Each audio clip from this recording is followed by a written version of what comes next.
Air traffic control, you're cleared for takeoff.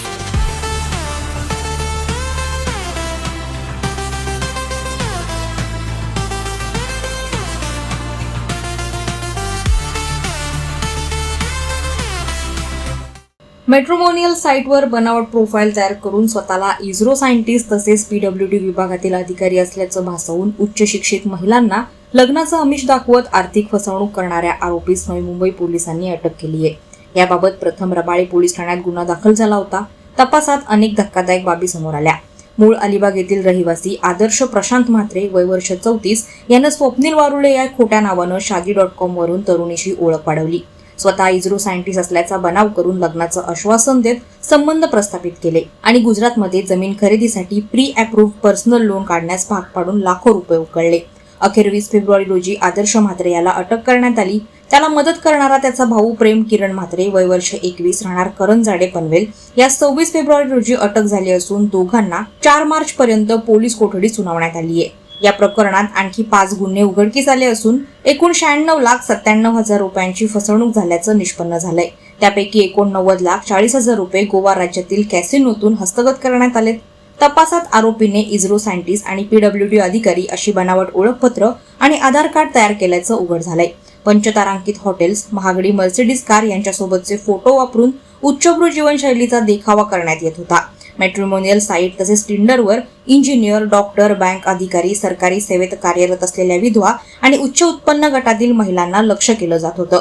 आरोपीने गोव्यातील कॅसिनोमध्ये prime membership घेत महिलांकडून उकळलेली रक्कम उधळल्याचं तपासात समोर आलंय। नवी मुंबई, ठाणे, मुंबई आणि पुणे आयुक्तालयात तसेच पनवेल शहर, मानपाडा, वडाळा, येरवडा पोलीस ठाण्यात आरोपी विरोधात गुन्हे दाखल आहेत। स्वप्नील वारुळे, हेमंत गायकर, रुद्रेश गोंधळी, जयेश सोनावणे, जयेश नाईक, आदित्य म्हात्रे, तन्मय म्हात्रे अशी विविध बनावट नावं आरोपीने वापरल्याचंही तपासात स्पष्ट झालंय। रबाळे पोलीस स्टेशनच्या गुन्ह्यामध्ये नवी मुंबई पोलीस आयुक्तालयाच्या सेंट्रल युनिट क्राईम ब्रँचने आरोपी आदर्श म्हात्रे वय वर्ष 34 राहणार अलिबाग याला अटक केलेली आहे। या आरोपीवर महिलांना फसवून त्यांची आर्थिक फसवणूक करून तसंच त्यांना लग्नाचा आमिष दाखवून त्यांच्याशी लैंगिक संबंध प्रस्थापित करून त्यांची फसवणूक केल्याचे वेगवेगळे गुन्हे दाखल आहेत। 2025 मध्ये 1 गुन्हा, 26 मध्ये 4 गुन्हे असे सध्याचे 5 गुन्हे दाखल आहे आणि पूर्वीचे 2023 पूर्वीचे 10 गुन्हे दाखल आहेत।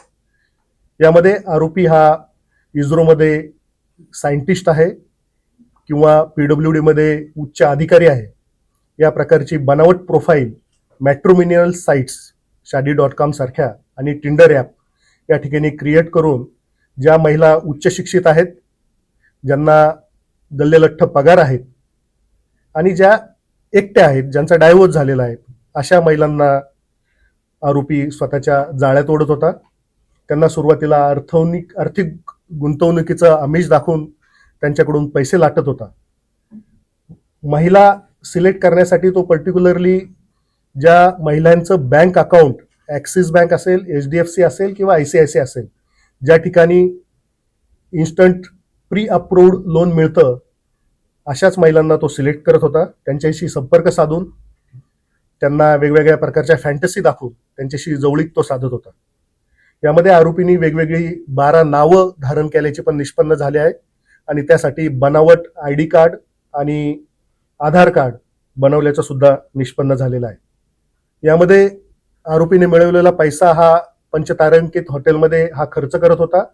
त्याच पद्धतीने गोव्यामध्ये कॅसिनोमध्ये जाऊन ह्या पैशांनी तो मौज मजा करत होता। यामध्ये आतापर्यंत रबाळे पोलीस स्टेशनच्या गुन्ह्यामध्ये 6 साक्षीदार महिला आमच्या संपर्कात आलेल्या आहेत। त्यांची एकूण 96,97,000ची फसवणूक झाल्याचं निष्पन्न झालेलं आहे आणि त्यापैकी जवळजवळ 89,40,000 रुपये आम्ही हस्तगत केलेले असून त्या पीडित महिलांना परत केलेले आहेत। ही फसवणूक 2019 पासून सुरू आहे। काही गुन्हे 2023 पर्यंत दाखल झालेली आहेत आणि आता ही 25 नंतर परत ही 5 गुन्हे दाखल। यामध्ये मुख्यतः महिलांना हेच आव्हान आहे की फक्त टिंडर ॲप असेल किंवा मॅट्रिमोनियल साइट्स असेल, यामधल्या प्रोफाईलवर न जाता, पूर्ण खातरजमा न करता कोणत्याही पुरुषाच्या आमिषांना त्या ठिकाणी बळी पडू नये. त्याचा पूर्व इतिहास तपासणं गरजेचं आहे, त्याची पूर्ण माहिती घेणं गरजेचं आहे आणि त्यानंतरच त्याच्यावर विश्वास दाखवणं. जो दुसरा आरोपी आहे त्याचा कझिन आहे, हा करंजाडेचा राहणारा आहे, हा वयवर्ष 21 आहे. आरोपी स्वतःचं कुठलंही बँक अकाउंटमध्ये ट्रान्झॅक्शन करत नव्हता. सर्व बँक ट्रान्झॅक्शन जे आहेत त्याच्या या भावाच्या बँक अकाउंटवर करत होता. वादळ वारा लाईव्हसाठी अमोल कांबळे, नवी मुंबई. नवी मुंबई व रायगड जिल्ह्यातील ताज्या बातम्या आणि घडामोडींसाठी सबस्क्राईब करा वादळ वारा लाईव्ह चॅनल आणि दाबा बेल आयकन.